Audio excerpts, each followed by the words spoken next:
நான் உங்க எல்லாருக்கும் ஒரு விஷயம் சொல்லவா. இன்னைக்கு உலகத்துல மிக முக்கியமான விலை உயர்ந்த ஓவியம் எதுன்னு கிட்ட கண்ணை முடித்து மோனலிசான்னு சொல்லுவோம், கரெக்டா?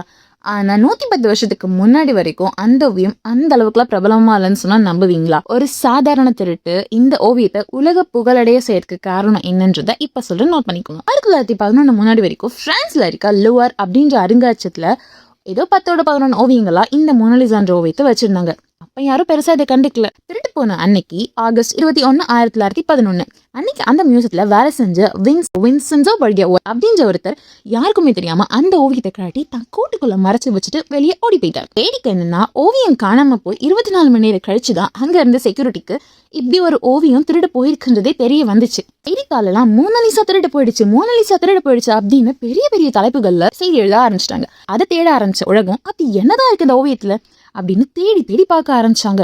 இதுல ட்விஸ்ட் என்னன்னா, ஓவியம் மாட்டிருந்த அந்த காலியான சுவரை கூட பார்க்க ஆயிரக்கணக்கான மக்கள் அருங்காட்சியத்துக்குள்ள வர ஆரம்பிச்சாங்க. 2 வருஷம் கழிச்சு இத்தாலியில அந்த ஓவியத்தை அந்த திருடம் விற்கும் போது மாட்டிக்கிட்டான்.